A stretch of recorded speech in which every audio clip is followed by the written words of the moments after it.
Chapter 5 Letter from Miss Mina Murray to Miss Lucy Westenra. 9 May. My dearest Lucy, forgive my long delay in writing, but I have been simply overwhelmed with work. The life of an assistant schoolmistress is sometimes trying. I am longing to be with you, and by the sea, where we can talk together freely and build our castles in the air. I have been working very hard lately, because I want to keep up with Jonathan's studies, and I have been practicing shorthand very assiduously. When we are married, I shall be able to be useful to Jonathan, and if I can stenograph well enough, I can take down what he wants to say in this way, and write it out for him on the typewriter, at which also I am practicing very hard. He and I sometimes write letter in shorthand, and he is keeping a stenographic journal of his travels abroad. When I am with you, I shall keep a diary in the same way. I don't mean one of those 2 pages to the week with Sunday squeezed in a corner diaries, but a sort of journal which I can write in whenever I feel inclined. I do not suppose there will be much of interest to other people, but it is not intended for them. I may show it to Jonathan some day if there is in it anything worth sharing, but it is really an exercise book. I shall try to do what I see lady journalists do, interviewing and writing descriptions and trying to remember conversations. I am told that, with a little practice, one can remember all that goes on, or that one hears said during a day. However, we shall see. I will tell you of my little plans when we meet. I have just had a few hurried lines from Jonathan from Transylvania. He is well, and will be returning in about a week. I am longing to hear all his news. It must be so nice to see strange countries. I wonder if Jonathan and I, shall ever see them together. There is the 10 o'clock bell ringing. Goodbye. Your loving Mina. Tell me all the news when you write. You have not told me anything for a long time. I hear rumours, and especially of a tall, handsome, curly-haired man. Letter. Lucy Westenra to Mina Murray.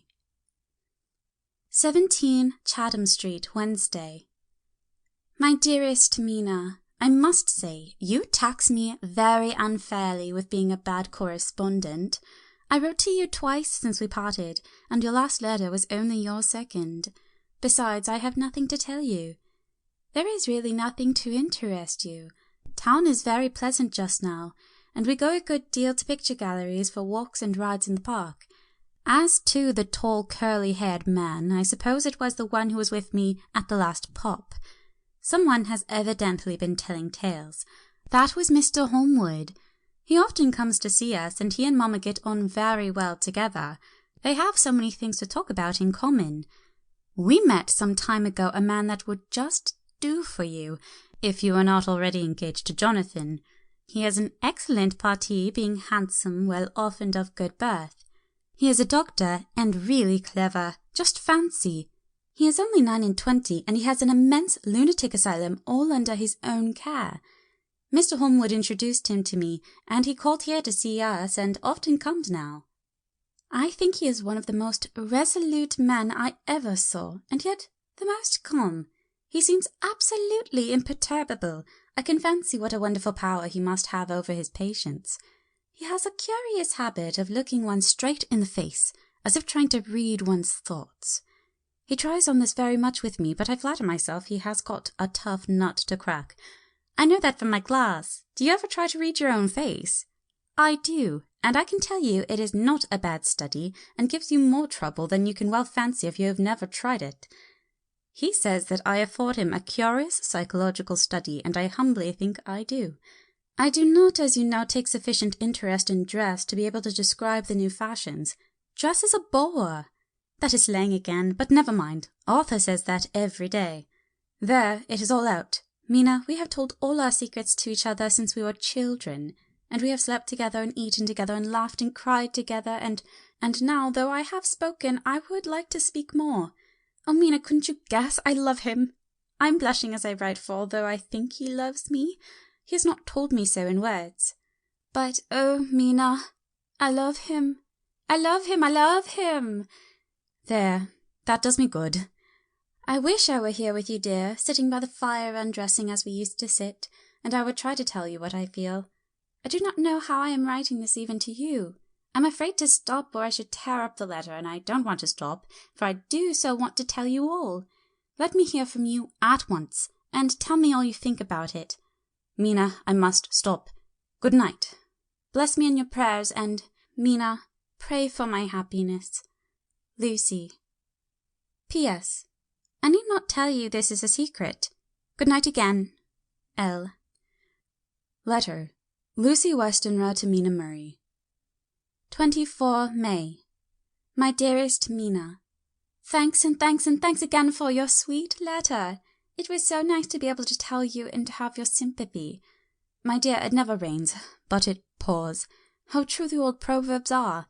Here am I, who shall be 20 in September, and yet I have never had a proposal till today, not a real proposal, and today I have had 3. Just fancy, 3 proposals in one day. Isn't it awful? I feel sorry, really and truly sorry, for 2 of the poor fellows. Oh, Mina, I'm so happy that I don't know what to do with myself. And 3 proposals. But for goodness sake, don't tell any of the girls, or they would be getting all sorts of extravagant ideas, imagining themselves injured and slighted if in their very first day at home they did not get 6 at least. Some girls are so vain. You and I, Mina dear, who are engaged and who are going to settle down soberly into old married women, can despise vanity. Well, I must tell you about the 3, but you must keep a secret, dear, from everyone. Except, of course, Jonathan. You will tell him, because I would, if I were in your place, certainly tell Arthur. A woman ought to tell her husband everything, don't you think so, dear? And I must be fair. Men like women, certainly their wives, to be quite as fair as they are, and women, I am afraid, are not always quite as fair as they should be. Well, my dear, number 1 came just before lunch. I told you of him, Dr. John Seward, the lunatic asylum man with the strong jaw and the good forehead. He was very cool outwardly, but was nervous all the same. He had evidently been schooling himself as to all sorts of little things, and remembered them, but he almost managed to sit down on his silk hat, which men don't generally do when they are cool, and then when he wanted to appear at ease he kept playing with the lancet in a way that made me nearly scream. He spoke to me, Mina, very straightforwardly. He told me how dear I was to him, though he had known me so little, and what his life would be with me to help and cheer him.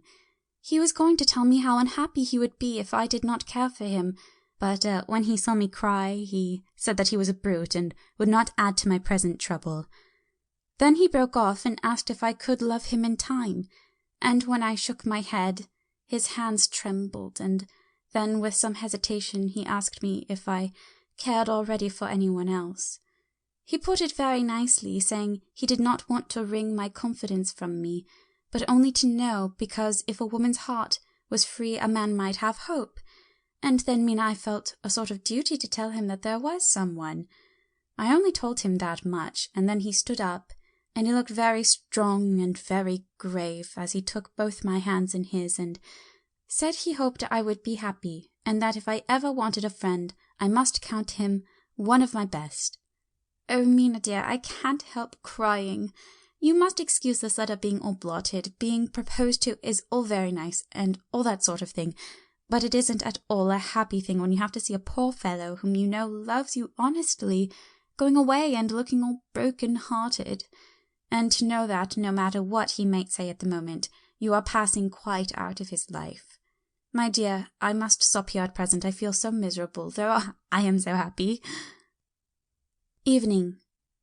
Arthur has just gone, and I feel better in spirits than when I left off, so I can go on telling you about the day.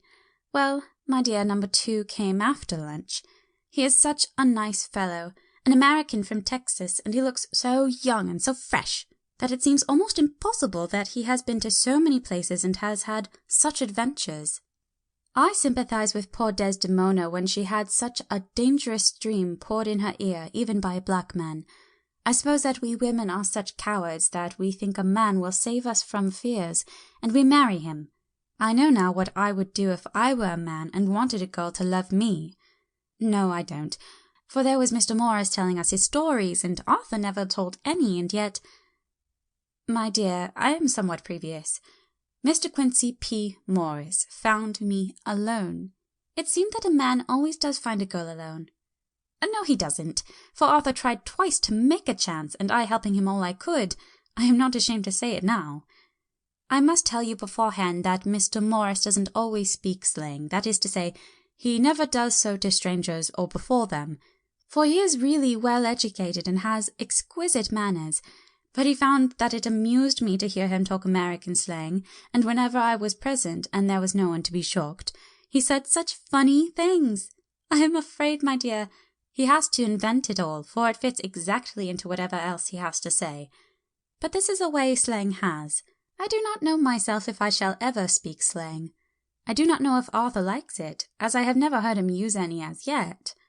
Well, Mr. Morris sat down beside me and looked as happy and jolly as he could, but I could see all the same that he was very nervous.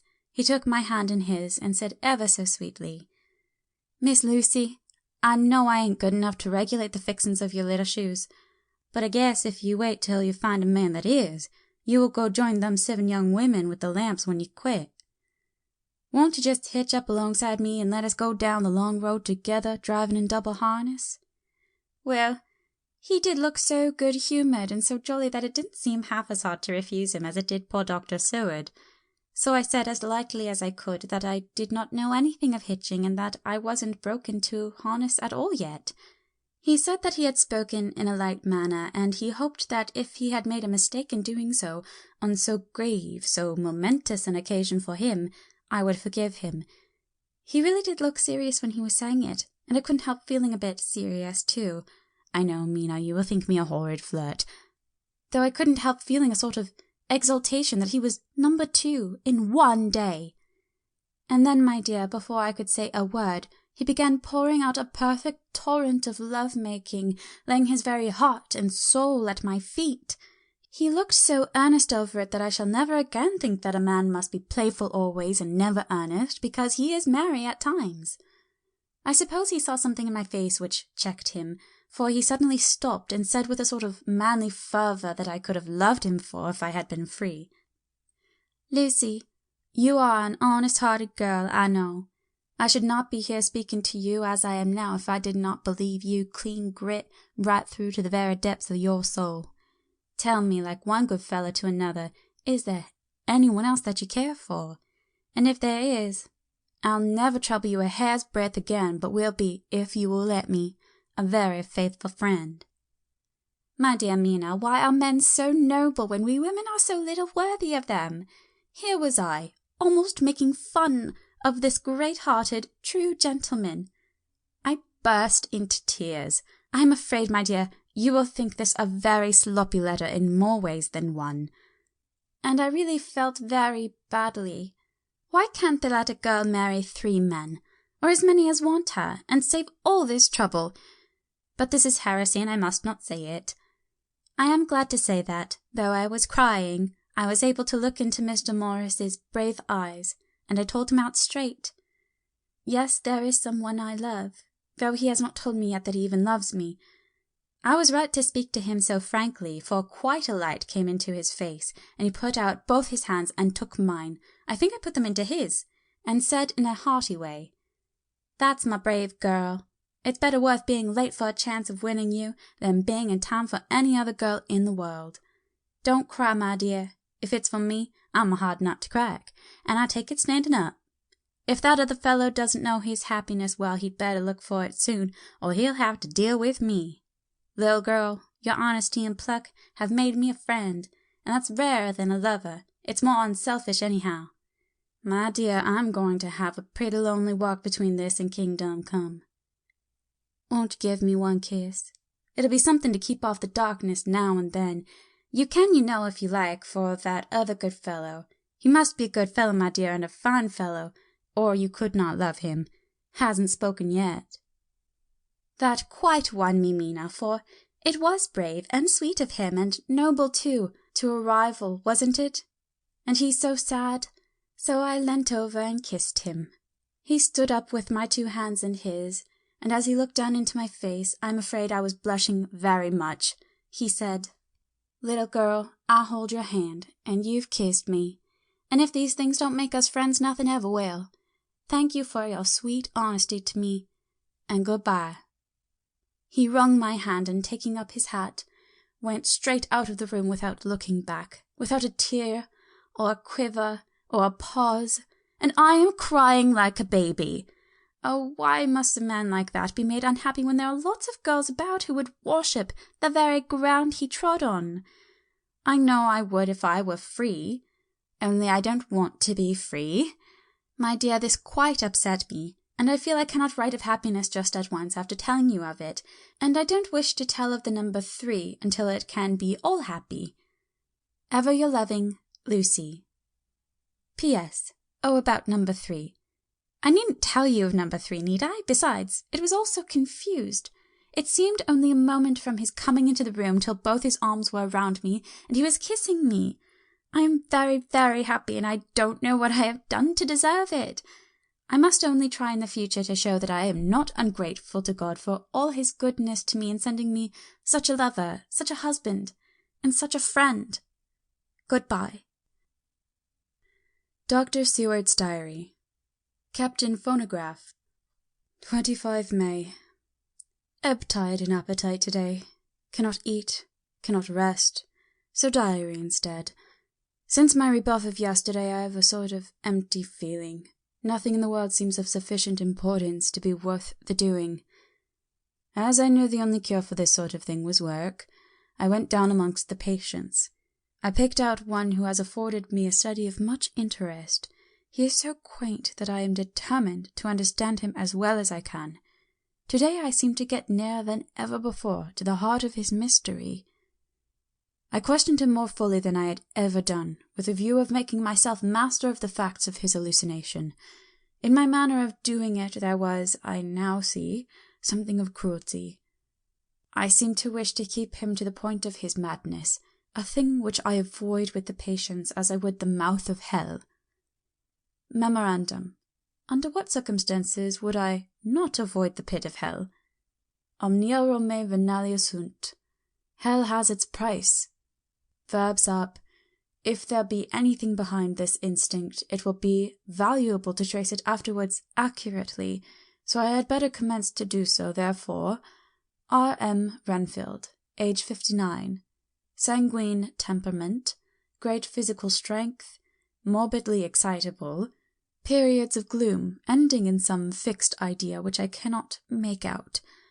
I presume that the sanguine temperament itself and the disturbing influence end in a mentally accomplished finish, a possibly dangerous man. Probably dangerous if unselfish. In selfish men, caution is as secure an armour for their foes as for themselves. What I think on this point is, when self is the fixed point in the centripetal force is balanced with the centrifugal, when duty, a cause, etc., is the fixed point, the latter force is paramount, and only an accident, or a series of accidents, can balance it. Letter. Quincy P. Morris to Honourable Arthur Holmwood. 25 May. My dear Art, we've told yarns by the campfire in the prairies, and dressed one another's wounds after trying a landing at the Marquise's, and drunk healths on the shore of Titicaca. There are more yarns to be told, and other wounds to be healed, and another health to be drunk. Won't you let this be at my campfire tomorrow night? I have no hesitation in asking you, as I know a certain lady is engaged to a certain dinner party, and that you are free. There will only be one other, our old pal at the Korea, Jack Seward. He's coming too, and we both want to mingle our weeps over the wine cup, and to drink a health, with all our hearts, to the happiest man in all the wide world, who has won the noblest heart that God has made and the best worth winning. We promise you a hearty welcome, and a loving greeting, and a health as true as your own right hand. We shall both swear to leave you at home if you drink too deep, a certain pair of eyes. Come! Yours, as ever and always, Quincy P. Morris. Telegram from Arthur Holmwood to Quincy P. Morris. 26 May. Count me in every time. I bear messages which will make both your ears tingle. Art.